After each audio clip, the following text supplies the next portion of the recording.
¿Lo tiene? Quiero que lo lea. Yo voy a contar a 3 y usted lo lee, por favor, ahí en su Biblia.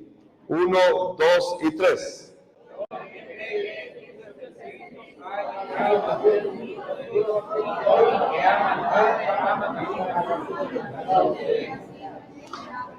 Le voy a pedir que lo lea nuevamente. Cuento a 3. 1, 2 y 3.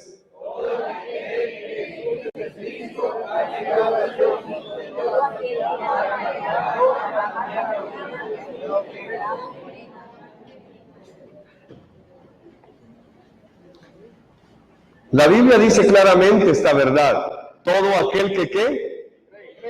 Todo aquel que ¿qué? ¿Qué se necesita entonces para nacer de Dios? Creer. O sea, eso es lo único que se necesita para nacer de Dios. Es creer. Pero ¿creer qué cosa? ¿Cómo dice la Biblia? Que Jesús es el Cristo. Entonces, todo aquel que cree que Jesús es el Cristo, tiene como consecuencia que ha nacido de Dios, dice la Biblia, ¿verdad? Entonces, si nosotros entendemos qué es el Evangelio, entendemos claramente que sin el Evangelio nosotros no podemos estar con Dios. Nosotros sin el Evangelio estamos separados de Dios. ¿Y qué es el Evangelio? El Evangelio trata de Jesús como el Hijo de Dios, como el Cristo. Por eso la Biblia dice, el apóstol Juan, el que estuvo en los últimos momentos frente a la cruz y él estaba ahí colgado, ese apóstol confirma y dice, todo aquel que cree que Jesús es el Cristo es nacido de Dios. Ahora vaya a 1 de Juan 2:22. ¿Lo tiene? 1 de Juan 2:22, y quiero que lo lea también en voz alta, voy a contar a 3. 1, 2 y 3.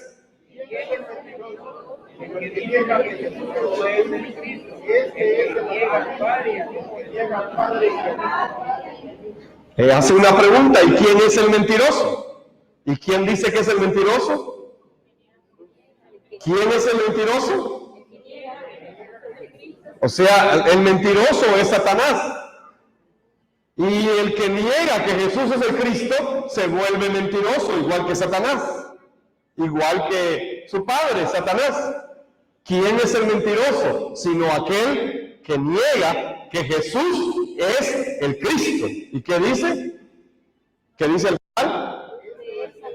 Este es anticristo. El que niega al Padre y al Hijo. Porque si yo no creo que Jesús es el Cristo, yo no creo en el Padre. O sea, yo no puedo creer en el Padre si yo no creo que Jesús sea el Cristo. Y entonces me vuelvo mentiroso negando al Padre y al Hijo. Y me vuelvo anticristo. Por eso el apóstol Pedro dice que muchos anticristos se han levantado en medio de nosotros. ¿Y quiénes son los anticristos? Los que niegan que Jesús es el Cristo. Espero que usted no sea uno de ellos. Espero que a usted se le revele que Jesús es el Cristo, el Hijo del Dios viviente. Amén. Ahora este es el Evangelio, no es otro, pero se nos debe revelar todos los días. No es algo que yo aprendo, no es algo que yo ya sé. No es algo que, yo ya no tengo, ya no necesito más. No, es que el Evangelio es eterno. El Evangelio es eterno.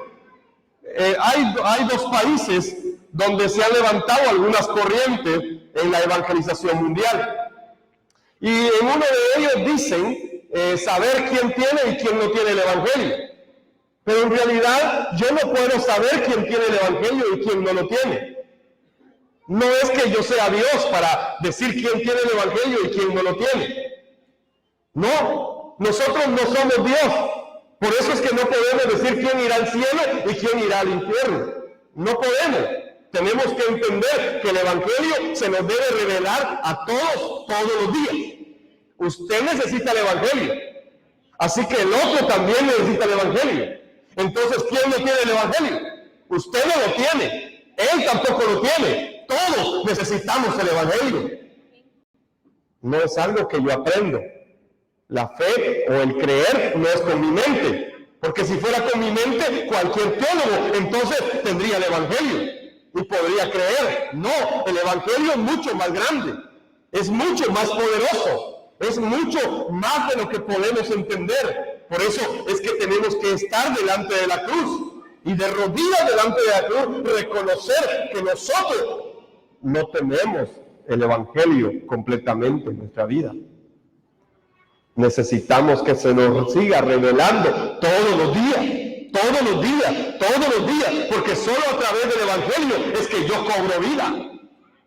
Entonces, no podemos andar por el mundo diciendo quién tiene y quién no tiene el Evangelio. A mí personalmente me tocó escuchar a los primeros que se levantaron.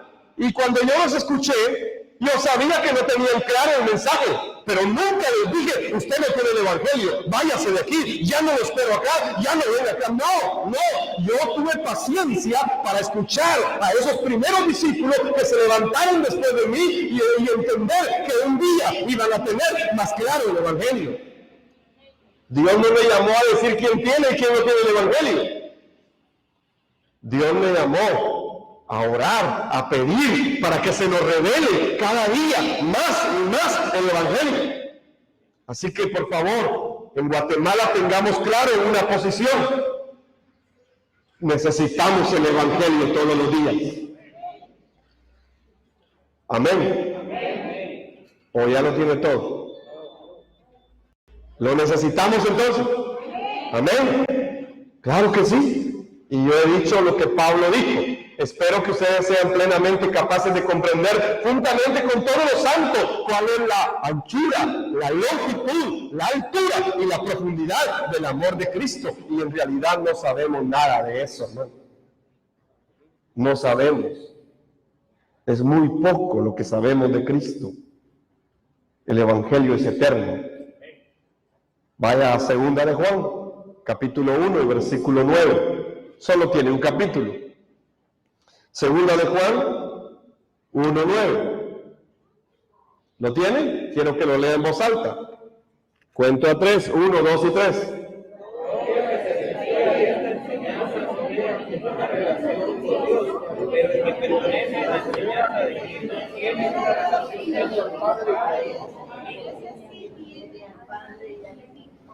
Todo aquel que se ¿qué?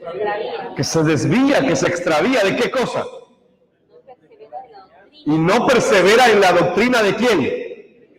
En la doctrina de Cristo. ¿Qué dice con este? ¿Qué pasa? Que no tiene a Dios, hermano. Hermano, perdone, si alguien se extravía de esta doctrina, no tiene a Dios. No tiene a Dios. Es como que si yo le dijera, mire, si usted no le echa limón a esa agua con azúcar, no es limonada. Y usted me dice, sí es limonada. No, es que no tiene limón, no es limonada. No es limonada. Tiene azúcar y tiene agua, pero no es limonada. Y usted insiste, es limonada. Usted se vuelve un necio, pero en realidad no es limonada. Es lo mismo. O sea, si usted no cree que Jesús es el Cristo y usted se desvía, no tiene a Dios, aunque usted diga que sí, aunque sienta, aunque reciba los toques de la unción, aunque caiga, aunque se levante, aunque grite, aunque llore, aunque se libere, aunque le pase lo que le pase, aunque usted me diga que sí, la Biblia dice que no. El que se desvía, el que se extravía de esta doctrina no tiene a Dios. Entonces hay que volver al Padre, hay que volver a Dios, y solamente hay un camino. Juan 14:6 dice, ¿quién es ese camino? Yo soy el camino, yo soy la verdad y yo soy la vida, y nadie viene al Padre si no es a través de mí. Jesús dijo eso. Entonces no nos extraviemos. Tengo 5 minutos todavía y concluyo con Filipenses capítulo 3, versículo 8 al 11.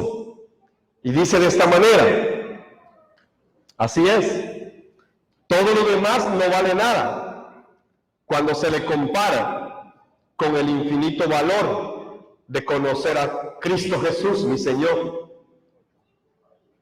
Por amor a Él, he desechado todo lo demás y lo considero basura a fin de ganar a Cristo y llegar a ser uno con Él. Ya no me apoyo en mi propia justicia por medio de obedecer la ley. Más bien, llego a ser justo por medio de la fe en Cristo. Pues la forma en que Dios nos hace justos delante de Él se basa en la fe. Quiero conocer a Cristo. Por favor, pongan atención a este versículo 10. Aquí están las tres cosas que Pablo anhelaba. Y lo primero que dice es, quiero conocer a Cristo. Y Pablo no lo conocía, ¿ves? Pablo no tenía el Evangelio entonces, porque está diciendo aquí, quiero conocer a Cristo. ¿Será que Pablo no tenía el Evangelio entonces? Y él está diciendo, quiero conocer a Cristo. Eso es lo primero que Pablo dice, quiero conocer a Cristo. Lo segundo dice, quiero experimentar el gran poder que lo levantó de los muertos. Otra versión dice, quiero experimentar el poder de la resurrección. Quiero saber qué es eso. ¿Cómo es eso de que ahora estoy resucitado? Quiero saberlo. No es que cuando yo me muera, no. Pablo está hablando de que ahora él quiere experimentar, que él quiere conocer el poder de la resurrección que hay en su vida a través de este evangelio. Quiero experimentar eso, quiero ver qué es eso, es que ya estoy muerto y quiero experimentar qué significa que yo estoy resucitado. Pero lo está diciendo en vida, no es cuando Él se muera, es ahora, porque el Evangelio empezó ahora, no es a futuro. No es cuando yo me muera, el Evangelio ya empezó ahora. Por eso Pablo dice, quiero conocer a Cristo y quiero experimentar el poder de la resurrección. Y termina diciendo la tercera cosa. ¿Cómo dice? ¿Quiero qué? Quiero participar de sus padecimientos. Quiero participar de su muerte. Quiero sufrir con Él. Quiero ser parte de eso. Mire lo que Pablo está diciendo. Quiero conocer a Cristo. Quiero conocer el poder de la resurrección. Pero también quiero participar de su muerte. Quiero sufrir por Él. Es que ya estoy muerto. Y si el poder de la resurrección está en mí, entonces puedo sufrir por Él. Es que ya estoy muerto, entonces quiero experimentar el poder de su resurrección. Pero ¿cómo será eso? Quiero conocer a Cristo, quiero conocer a Cristo, quiero conocer a Cristo. Cada vez más quiero conocer a Cristo. Porque cuando conozco más a Cristo, entonces empiezo a experimentar el poder de su resurrección en mi vida ahora. Y entonces estoy muerto para Él, para el mundo, estoy muerto. Es que el poder de la resurrección está operando en mí y entonces yo puedo participar de su muerte, puedo participar de su sufrimiento, puedo sufrir por causa de tres cosas. Hoy la mayoría de cristianos van a la iglesia. En primer lugar, no quieren conocer a Cristo, ¿verdad? No les interesa, mejor si les predican de Avengers. Entonces lo entienden muy bien, les predican de Avenger y entienden bien la prédica, pero no es el Evangelio. Eso es lo único malo, ¿verdad? Entendieron el Avenger porque fueron a ver la película y entonces cuando el pastor predica de Avenger, sí, la Biblia lo enseña, sí, y les aclaran la película de Avenger con la Biblia. Y se van felices. Hoy sí entendí que Jesús es el Cristo, porque me lo explicaron desde Avengers. Pero eso no es el Evangelio. Pablo decía, quiero conocer a Cristo. Quiero conocer a Cristo, que ese sea nuestro deseo. Quiero conocer a Cristo. Cada vez que usted venga a la iglesia, diga, quiero conocer más de Cristo. Cada vez que esté en su casa, quiero conocer más de Cristo. ¿De verdad usted quiere conocer más de Cristo? Ese es el primer anhelo. El segundo es, quiero experimentar el poder de la resurrección. ¿Será que ya estoy muerto? ¿Será que ya estoy muerto? ¿Será que ya morí a mi voluntad? Es que quiero experimentar el poder de la resurrección. Ahora que estoy aquí en esta carne, yo quiero experimentar el poder de la resurrección. ¿Ya soy una nueva criatura? ¿Ya me cambió el Señor? ¿Ya ahora soy diferente? ¿O el poder de la resurrección todavía no está en mí? Quiero experimentar ese poder. Entonces la gente que va a la iglesia no va pensando en ese poder. No quiere experimentar el poder de la resurrección. No quieren conocer de Cristo. Y menos lo tercero. Cuando les dicen que hay que sufrir por el Evangelio. Algunos hasta fotos se toman con un montón de pupusas y dicen, estoy sufriendo por el Evangelio. Y están comiendo bien. Eso no es sufrir por el Evangelio. Entonces, cuando la gente que va a las iglesias hoy les dice, miren, hay que sufrir por el Evangelio, no entienden qué es eso. Para ellos, ese es otro Evangelio. Y dicen, ¿qué es eso? O sea que entonces, ¿Cristo no ocupó mi lugar, pues? Ahí sí sacan la obra de Cristo. Pero no les interesa conocerlo. Entonces, el Evangelio de hoy, que se está predicando en la mayoría de lugares, no es el Evangelio del cual nos habla la Biblia. Jesús es el Cristo. Ese es el Evangelio. Y espero que usted cada vez anhele más en su espíritu conocer a Cristo. Y a través de conocer más de Cristo, usted pueda empezar a experimentar el poder de la resurrección. Y entonces, aunque usted tenga que sufrir por el Evangelio, para usted ya no será difícil. ¿Por qué? Porque está muerto. Amén. Los bendigo y oro por ustedes para que les sea revelado el Evangelio de que Jesús es de Cristo. Amén. Oramos, Padre. Señor, te bendecimos esta noche. Te damos gracias, Señor, porque tu Evangelio nos da vida. Tu palabra nos da vida. Señor, gracias por esta revelación. Te pedimos, oh Dios del cielo, porque nosotros somos carentes, Señor. Somos necesitados, Señor. Necesitamos que ese Evangelio se nos revele cada día, Señor, porque entendemos que no es algo que ya está totalmente en nosotros, Señor del cielo. Si creemos de esa manera, entonces nos volvemos religiosos, Señor del cielo. Si creemos que ya lo sabemos todo, si creemos que ya, Señor, es suficiente con lo que hoy conocemos, Señor, nos volvemos religiosos. Padre, permite que eso no suceda en nosotros, oh Dios del cielo, sino que cada día podamos conocer más de Cristo y que podamos experimentar el poder de su resurrección para que podamos sufrir juntamente con él, Señor. Por favor, levanta a los discípulos de esta nación, levanta a los discípulos de esta iglesia, que harán, Señor, el pacto de la evangelización mundial en nuestros días, Señor, para preparar tu retorno. En el nombre de Jesús el Cristo oramos, Señor. Amén y amén.